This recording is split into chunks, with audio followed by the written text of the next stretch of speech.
Welcome back to another episode of KBW Smackdown Review.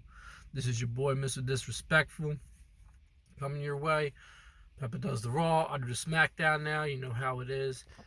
Don't forget to hit that subscribe button down below. Hit the notification bell. Thumbs up.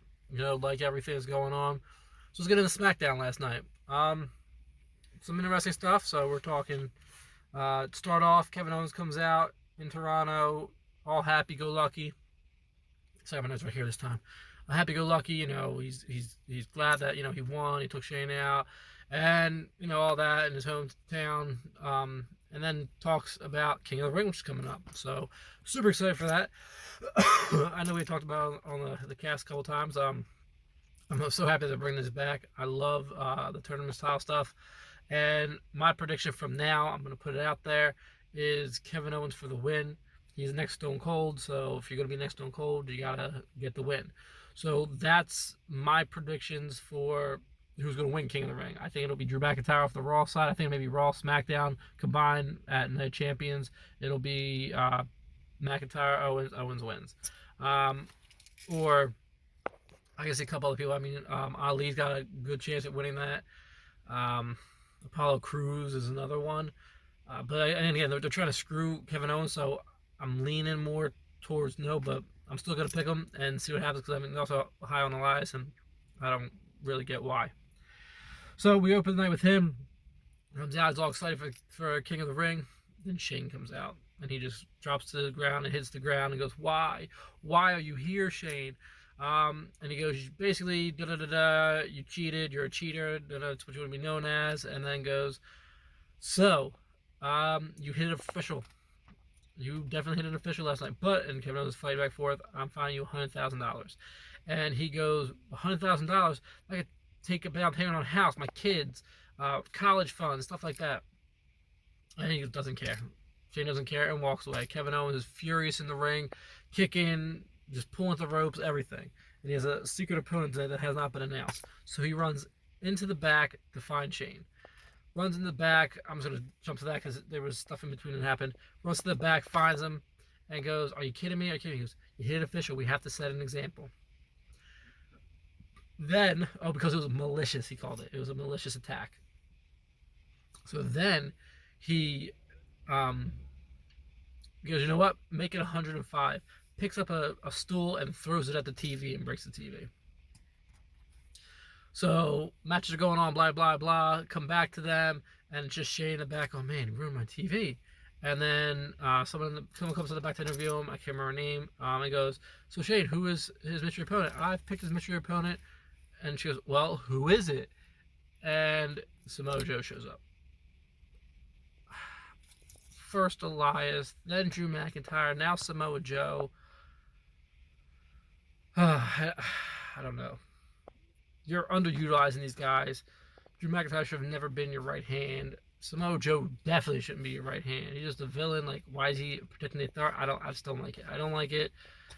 I just don't like it. I don't like what they're doing to Samoa Joe on this one. Samoa Joe's going to win the Raw as well.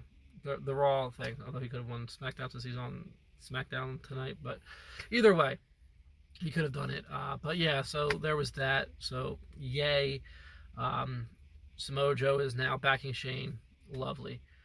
So that all happened, and that's who he is going to face later in the night. But first, we had Charlotte versus Ember Moon, and they put on a pretty good show. Ember Moon made up for some stuff that people said they didn't really like out of her match at SummerSlam. I personally didn't think it was too bad. I mean, it wasn't. And it was what it was. I mean, hey, listen, they can do more stuff than I can. I can't really critique, the performance-wise. I mean, you have spots. Sometimes you miss, sometimes you don't. All in all, I thought it was a really good match. But her and Charlotte were really, really good back and forth.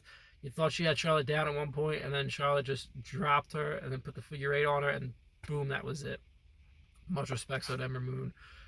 You kind of saw that one coming, but I kind of was hoping, Ember Moon could get another push somewhere, because I was going to see Bayley Charlotte on SmackDown, and Peppa's probably talking about Raw. So either way, it's kind of like, come on, you got to build these other women up, and I'd like to see Queen of the Ring. Actually, I would really like to see Queen of the Ring. I think that would be ideal for the women, to be able to build these women like an Ember Moon, saying, "Hey, listen, here's what you can do. Let's build her up to win the Queen of the Ring, and then she becomes a figure like in the King of the Ring when Stone Cold, Triple H, Owen Hart, Bret Hart, all of the greats. Then it was Buddy Murphy versus Roman Reigns. If you never watched 205 Live and what Buddy Murphy could do, boy, did he showcase himself last night. It was a phenomenal, phenomenal match. He's a phenomenal wrestler. I'm not talking about the phenomenal one. I'm talking about Buddy Murphy here. He put on a great show. I mean, he sold that spear at the end of the match when Roman won, the same way that oh wow, who did Drew McIntyre hit the Claymore on? Whoever hit the Claymore kick on Raw the other night, and it flipped him. Buddy Murphy flipped, and I mean flipped out, and just landed face first off the spear, and he sold the hell out of that spear. Buddy Murphy is a fantastic. I just hope they don't use him the same way they've been using Dolph, as he's just going to take all the falls and just basically get his ass beat. Because, well, I'll get into later. Buddy Murphy, yeah, does. But again, great match, all around back and forth. Buddy Murphy seemed to have the upper hand on Roman Reigns, being he only had like 5 moves. And, Buddy Murphy had an arsenal in his hand, and he was able to put on a show. And it was really, really great to see. Then you had the Kevin Owens Samoa Joe match. And Kevin Owens had it won. Kevin Owens comes out, and then they go, and the special guest ring is Elias. So Shane said that Elias is off for the night because of what he did to him. And then he goes, I'm suspending the 24/7 rule. Okay.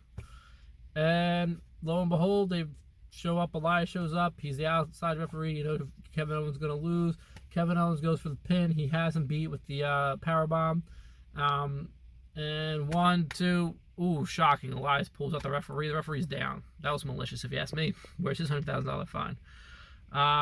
Kevin Owens didn't say anything about that. But pulls him out, comes in. Samoa Joe rolls him up. He went 1, 2, 3. So real quick 1, 2, 3, and boom, Samoa Joe wins, and they run off.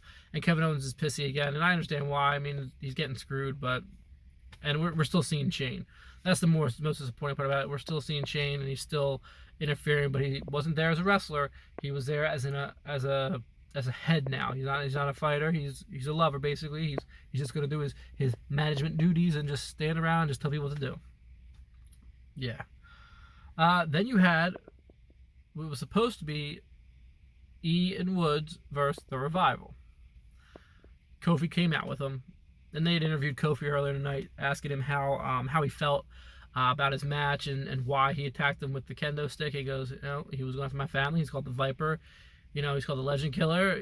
Whatever. I had to stop him, and I saw him trying to tell my kids and my wife, and that was it. I went off on him, and he deserved. If I had another chance to do it again, I'd do it again. Understandable. I agree, Kofi. So Kevin Owens. So not Kevin Owens. So Randy Orton comes out after New Day comes out. All 3 of them throwing pancakes, playing all that stuff. Randy Orton comes out. Randy Orton's music plays. Plays, and he comes out and does a speech, and you were scared, you ran away, and all you have to tell the kids is you ran away, and da da da da da da da da. So all about this stuff about running away.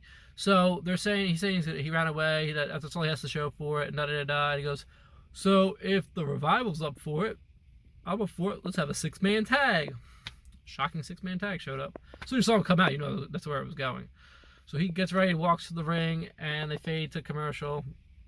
Come back, and they're all in the ring, and Orton is like, okay, I'll start the fight against Kofi.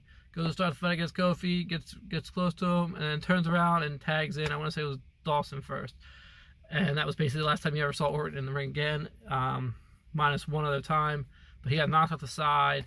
It was another good match. They really tore up Xavier. Xavier just gets thrown around in that ring. His arms were getting, they were just to focus on his one arm, and then his legs, stuff like that. And then the Revival was hitting their double move, and boom, 1, 2, 3, the Revival wins. But that's not all. They leave. And Orton, by the way, got knocked out of the ring by Kofi because he jumped out of the ring. Kofi jumped out of the ring to attack him. Because Kofi was in, then he tagged in Xavier, and Woods got knocked out already, so he jumped over the ropes to attack Orton with a sunset flip, and boom, they're both out on the side of the ring. So you don't see them again. So the Revival already leave. They look back, and they see that Big E is consoling Xavier, seeing how he's doing, because Xavier's just flat out on his back. They jump in and just pound the living hell out of him. They get ready to do the double team move again. And Kofi slides in and gives a trouble in paradise and knocks another one out and turns around, and boy, oh boy, did Orton hit him with an RKO beyond belief. Knocked him down and he didn't move. He was basically motionless the rest of the time.